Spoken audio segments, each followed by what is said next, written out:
Al-Munir ya, atau tafsir Marah Labid li Kashfi Ma'ani Qur'anin Majidin karya Syekh Muhammad Nawawi bin Umar Al-Jawi. Baik, siapa yang bertugas? Saya Pak, Oke, Mbak Aulia ya. iya. Ada naskahnya, punya naskahnya. Eh, yang jadi host tolong dong ini. Oh, Pemakalah punya ya udah bisa megang Pak. naskahnya atau enggak? Ada Pak, udah. Oke, baik ya. Tafsir ini sangat mudah ditemui ya, didapatkan baik secara offline maupun online mungkin ya. Kalau secara online, mungkin kalau kita bicara toko buku di sekitar UIN Syarif sama IIKI, em, sekarang sudah sangat minim sekali ya, sudah jauh berkurang. Paling tinggal toko batu bara ya. Dulu ada toko buku piramid ya, khusus untuk buku-buku berbahasa Arab, tapi sekarang sudah tidak ada lagi, nggak tahu pindah kemana. Sedangkan toko buku yang lain saya rasa sudah pada gulung tikar semuanya ya. Terakhir depan UIN itu Al-Insan, sekarang juga sudah gulung tikar ya. Tinggal batu bara yang bertahan. Nah, kalau toko buku Arab di Jakarta mungkin di daerah Condet sama Kampung Melayu ya, masih saya belum cek lagi apakah masih bertahan atau sudah pada gulung tikar semuanya karena sekarang semua beralih ke online semuanya ya. Nah, kalau online saya pikir banyak yang jual ya buku apa tafsir Al-Munir baik yang diterbitkan oleh penerbit Nusantara. Ya ada beberapa penerbit Nusantara yang memang punya dedikasi untuk menerbitkan kitab-kitab karya ulama Nusantara dan juga yang dijadikan referensi di pesantren-pesantren salaf ya. Nah, kalau saya sebut pesantren salaf, jangan sampai kemudian teman-teman apa di pasca IIKI khususnya ini latah ya dengan terminologi salaf ya. Jangan latah dengan terminologi salaf ya. Kalau dalam dunia pesantren ya ada pesantren modern, ada pesantren salaf. Ya. Ini tidak berarti terus kemudian pesantren ini berafiliasi apa namanya istilah Syahid Syekh Said Ramadan Al-Buti itu apa mutasalfiyah. Ya, jadi pesantren salaf maksudnya adalah pesantren tradisional ya yang masih menggunakan metode sorogan dan belandongan dalam proses belajar mengajar ya. Nah, Tafsir Munir ini biasa atau gini, judul aslinya sesuai dengan muqaddimah itu tentu teman-teman nanti bisa dilihat sendiri ya di naskahnya adalah wasammaituhu marah labid li kashfi ma'ani Qur'anin Majid. Itu redaksi aslinya. Adapun At-Tafsir Al-Munir sebagaimana yang saya koleksi ya. Saya beli tafsir Al-Munir itu jauh sebelum saya tahu dunia tafsir. Baru mengenal dirasat Qur'aniyah di awal pesantren saya dulu di Ma'hadud Dirasatil Qur'aniyah. Kebetulan pesantrennya juga identik dengan studi ke-Al-Qur'anan ya, ilmu-ilmu Al-Qur'an, Ma'hadud Dirasatil Qur'aniyah, di mana kiai kita juga dulu selain selain balah balah ngerti ya balah balah bahasa Jawa. Balah itu bahasa Jawa ya. Selain membahas karya tafsir As-Sawi, membaca tafsir As-Sawi ya, syarahnya Jalalain, juga sebagai pengayaan materi ya, sebagai perbandingan juga membalah kitabnya Syekh Nawawi, Syekh Muhammad Nawawi bin Umar Al-Jawi ya, yakni tafsir Marah Labid. Nah, kebetulan yang saya beli itu judulnya bukan Marah Labid, tapi Tafsir Al-Munir ya. Tafsir Al-Munir lima alimit tanzil ya. Nah, tajuk ini, maudhu ini disematkan oleh penerbitnya, ya, penerbit Darul Fikr, ya. Darul Fikr yang dulu ya, bukan yang muasir. Darul Fikr Beirut zaman dulu, karena kitab itu saya beli di tahun 90 berapa? 93 lah, ya, kurang lebih ya, tahun 93. Saya kelas 2 aliyah dulu, ya, kelas 2 aliyah, madrasah aliyah, 92. Dan saya beli di Pasuruan saat itu karena di Malang, daerah Malang nggak ada, pesantren saya di Singosari Malang.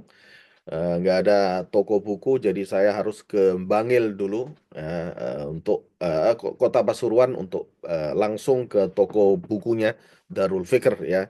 2 jilid, dicetak dengan kertas yang masih berwarna kuning, ya, dengan iluminasi dan juga hardcover tentunya yang sangat bagus, versi cetakan Darul Fikr, ya. Saya nggak tahu apakah yang punya teman-teman sama atau bahkan berbeda, karena banyak penerbit, banyak versi, ya. Nah, adapun misalnya yang dicetak oleh penerbit Nusantara itu lokal, maksudnya beberapa misalnya yang bisa kita temui adalah, ada yang tahu penerbit lokal yang mencetak kitab ulama-ulama Nusantara, Al-Hidayah salah satunya, ya, penerbit Al-Hidayah Surabaya, ya, daerah Ampel sana. Kemudian juga Maktabah At-Turmusi mungkin, ya, Maktabah At-Turmusi itu baru-baru, ya, penerbit baru. Kalau yang yang penerbit yang lama-lama, ya, misalnya itu penerbit Al-Hidayah, atau penerbit yang di Ampel itu namanya, ada yang tahu, ya, penerbit Kitab Pesantren di Ampel itu. Kalau Mesir yang penerbit apa yang lama itu Mustafa Babil Halabi, ya. Kalau di Salim Nabahan, ya, Salim Nabahan wa auladuh. Ya, Salim Nabahan wa Auladu. Itu penerbit kitab-kitab pesantren di daerah Ampel sana. Baik, ala kulli hal, ya, silahkan pemakalah untuk menyampaikan makalahnya. Falyatafaddalu mashkuri.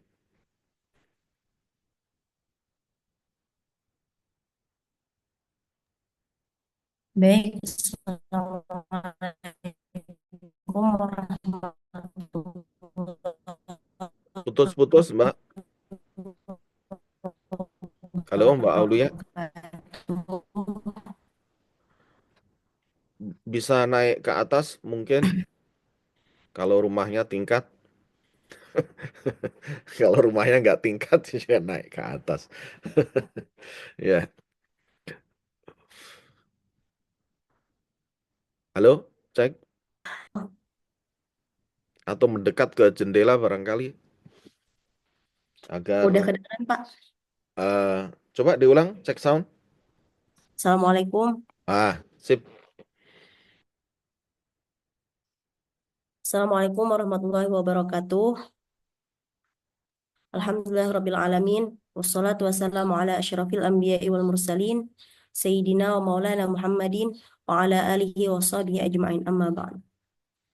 Baiklah, kami dari kelompok 3 ingin mempresentasikan makalah yaitu yang berjudul Kitab Tafsir Malah Labid karya Al-Imam Nawawi bin Umar Al-Bantani.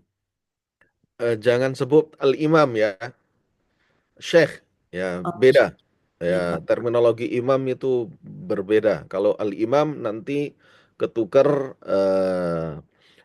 dengan siapa, Abu Zakaria Yahya bin Syaraf, ya. Abu Zakaria Yahya bin Syaraf An-Nawawi nanti, ya. Ini syekh, syekh, ya, atau kiai juga nggak Baik, apa-apa, ya, Pak. ala Nusantara lah, Kiai Nawawi. Tapi karena beliau hidup banyak di Timur Tengah, jadi jarang yang menyematkan kata kiai, ya. Ya, Syekh Nawawi, Syekh Nawawi, Syekh Muhammad Nawawi bin Umar Al-Jawi. Ya, lanjut, Mbak. Ya, baik, Pak. Eh,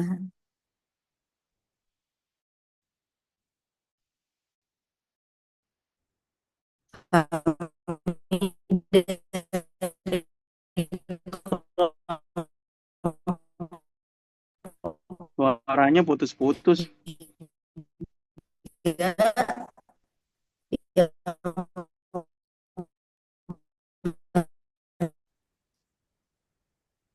Nawawi Banten lahir di desa Tanara, Berang, Banten pada tahun 1230 Hijriah atau 1815 Masehi. Ia wafat pada tanggal 25 Syawal 1314 Hijriah atau 1897 Masehi pada usia 84 tahun. Nama lengkapnya adalah Abu Abdul Al-Muti Muhammad Nawawi Ibnu Umar At-Tanari Al-Jawi Al-Bantani. Ya, Nawawi itu tumbuh bukan dalam berang, lingkungan Mbak ya, berang. Bener-bener tuh. Ya, bukan berang tapi Serang. Serang, Ser- Banten. Ser- Nawawi tumbuh dalam lingkungan keluarga yang saleh dan memiliki tradisi keagamaan yang kuat sebagai keturunan dari keluarga raja-raja dan bangsawan Kesultanan Banten. Ayahnya bernama Umar bin Arabi, merupakan seorang ulama dan kepala desa Tanara, juga sebagai pemimpin di sebuah masjid yang menjadi awal berdirinya pesantren milik keluarganya. Dari pesantren tersebut, Nawawi Banten ini memulai pendidikannya. Ibunya bernama Zubaidah, merupakan seorang wanita solehah dan taat beragama. Selama masa kehamilannya, Zubaidah senantiasa berdoa untuk anak pertamanya. Nawawi pun lahir dalam keluarga yang taat beragama dan di lingkungan yang menjadi pusat kesultanan, sekaligus fokus penyebaran agama Islam di Banten. Dan ia membawa pengaruh positif dalam pertumbuhan intelektual. Kecerdasannya adalah warisan dari orang tua dan leluhur terdahulunya yang memiliki pengaruh signifikan baik dalam bidang agama maupun pemerintahan. Bakatnya sebagai seorang alim sudah tampak sejak usia muda. Nawawi Banten ini mulai belajar agama di bawah bimbingan ayahnya sendiri ketika usianya 5 tahun. Pendidikan awal yang diterimanya meliputi ilmu-ilmu dasar agama Islam dan bahasa Arab. Proses pembelajaran dari sang ayah berlangsung selama 3 tahun hingga pada usia 8 tahun. Menurut Abdurrahman Mas'ud, peran ayahnya sebagai guru pertama bagi Nawawi dan saudara-saudaranya mencerminkan tradisi yang umum di masyarakat Muslim Jawa, di mana ayahnya bertanggung jawab sebagai pendidik pertama terhadap anak-anaknya. Yang kedua yaitu riwayat pendidikan Nawawi Al-Bantani. Syekh Nawawi telah menerima pendidikan agama langsung di bawah asuhan ayahnya saat berusia 5 tahun. Ketika berusia 8 tahun, beliau mulai menuntut ilmu di Jawa Timur selama 3 tahun. Kemudian beliau melanjutkan salah satu pondok di daerah Cikampek, Jawa Barat untuk mendalami ilmu bahasa atau yang bisa kita sebut dengan lughah. Tidak lama belajar di sana, beliau dipercayai untuk mengasuh pondok ayahnya dalam usianya yang masih relatif muda. Pada usianya 15 tahun, beliau pergi ke Mekah untuk menunaikan ibadah haji dan tinggal di Mekah selama 3 tahun. Di sana dia memanfaatkan untuk mendalami beberapa cabang ilmu seperti ilmu kalam, ilmu bahasa Arab, dan sastra.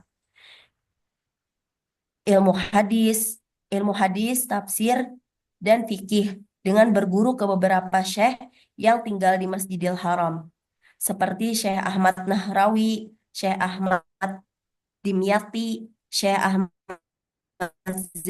Zaini Dahlan. Ia juga belajar di Madinah di bawah bimbingan Syekh Muhammad Khatib Al-Hambari. Syekh Nawawi termasuk seorang yang cerdas. Hal ini telah terlihat kala beliau berusia 18 tahun. Nawawi Al-Bantani ini sudah hafal Al-Quran. Sekitar tahun 1248 Hijriah atau 1831 Masehi, beliau kembali ke Indonesia. Setelah 3 tahun di Tanara, beliau kembali ke Mekah. Namun karena situasi politik yang buruk atau pada masa penjajahan, pada saat itu beliau tidak pernah kembali lagi ke Indonesia. Iya, Setelah benar, Mbak. Sebelum kan ya, Tadi di antara nama guru Syekh Nawawi adalah Syekh Zaini Dahlan. Syekh Zaini Dahlan ini adalah penulis dari kitab namanya Fitnatul Wahhabiyah. Ya. Fitnatul Wahhabiyah merupakan guru dari Syekh Nawawi, dan Syekh Nawawi ini juga adalah guru dari Hadratus Syekh, ya, Muhammad Hashim Ash'ari, yang kemudian apa membuat gerakan apa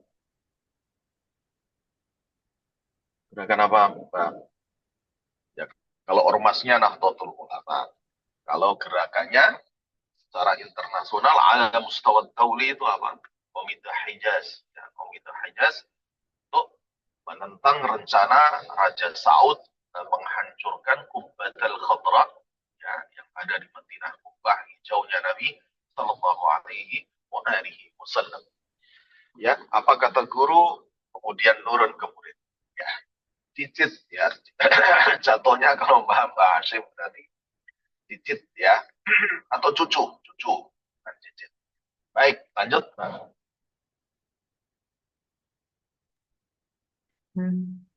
Setelah kurang lebih 30 tahun mendalami pengetahuan agama, beliau kemudian mengajar di Masjidil Haram. Beberapa murid beliau ada yang berasal dari berbagai negara termasuk dari Indonesia.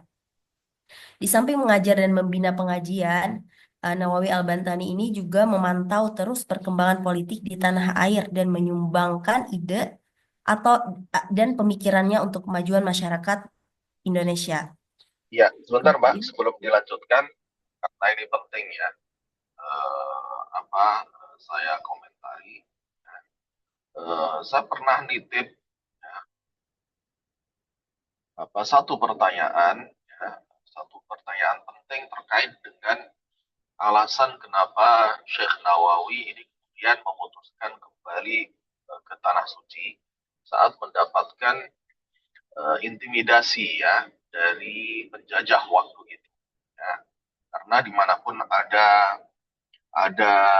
halaqah atau pengajian, ya, studi keislaman lah, itu sesuai dengan masa saat itu, maka akan menjadi notis, ya, satu catatan untuk penjajah. Ini kecenderungannya kemana nih pengajian ini, gitu ya, tidak langsung dibubarkan, ya. Tetapi ya pasti ada satu gerakan intelijen untuk kemudian memata-matai, ya, kemana nih arah kecenderungan satu halaqah atau pengajian saat itu.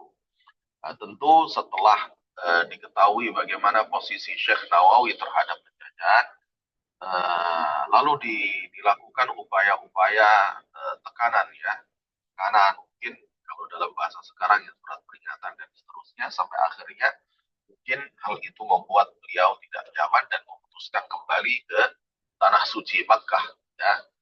Di sisi lain bahwa kita sama-sama ketahui pusat-pusat perlawanan, ya, perjuangan kemerdekaan itu, ya, basisnya adalah pesantren-pesantren, ya, pesantren-pesantren, kemudian juga halakoh-halakoh pengajian, ya. Jadi ini menarik gitu, kenapa kok justru mungkin di saat semua kiai saat itu, tokoh agama, ya, saat itu mengobarkan perlawanan, perjuangan kemerdekaan melawan penjajah, ya, tidak hanya mengobarkan saja, dan kita sama-sama ketahui, ya, banyak sekali pahlawan kita yang berasal memang dari kalangan pesantren, kiai, bahkan memimpin perjuangan tersebut, ya, dengan perang gerilya, ya. Ada laskar-laskar sabilillah, ya. Banyak sekali laskar-laskar yang berasal dari pesantren. Nah, ini justru malah Syekh Nawawi meninggalkan gelanggang jihad, kasarnya seperti itu. Nah, tentu sebagai seorang ulama beliau punya alasan, ya, akademik gitu kalau bahasa sekarangnya, alasan yang tentu beliau pertimbangkan, ya. Nah, dari penelitian yang dilakukan oleh misalnya teman saya disertasi di International Islamic University, toh belum terjawab ya. Artinya mungkin kita bisa berasumsi, namun yang saya butuhkan sesungguhnya adalah pernyataan secara langsung dari beliau, ya, min khilali muallafatihi tentunya, yang dikatakan oleh salah satu muridnya dari India itu berjumlah 100 lebih karangan beliau itu. Ya, ada nggak di dalam karyanya itu pernyataan ya kenapa beliau melakukan hal tersebut. Kalau kita ya kita bersunudzon ya. Misalnya kita boleh juga berasumsi bahwa ada ayat Al-Qur'an wa ma kana al-mu'minuna liyanfiru kaffah gitu ya. Falaula nafara min kulli firqatin minhum ta'ifatun liyatafaqahu fid din wa liyunziru qaumahum idza raja'u ilaihim la'allahum yahdharun. Tapi apakah itu kemudian menjadi satu pernyataan langsung dari saya jadi ikut salah, dari Syekh Nawawi? Ya tentu ini harus kita buktikan secara akademik ya, termasuk ini menyumbangkan bunyi paragraf terakhir, menyumbangkan ide dan pemikirannya untuk kemajuan masyarakat Indonesia. Ini juga harus dibuktikan secara akademik ya. Apa ide dan pemikirannya itu ya, tertuang di mana ya. Karena kalau kita lihat misalnya dalam penafsiran beliau di Marah Labid itu tidak langsung ada satu narasi penafsiran yang menyinggung ke Indonesia ya, terkecuali misalnya tafsir Al-Azhar, kalau kita katakan dia lautnya adalah istimai ya, memang kita bisa buktikan gitu ya. Ada warna sosial yang dominan di sana sesuai dengan konteks keindonesiaannya. Tapi Marah Labid ini perlu dibuktikan secara akademik. Kalau dikatakan ada keterkaitan atau bahasa akademiknya itu vernakularisasi atau anasir mantiki ya. Bahasa akademiknya tuh anasir mantiki ya. Ini juga baru ada ya terminologi ini muncul gitu. Anasir mantiqiyah itu unsur lokalitas dalam tafsir Marah Labid. Nah ini bagi teman-teman yang tertarik untuk menjadikan ini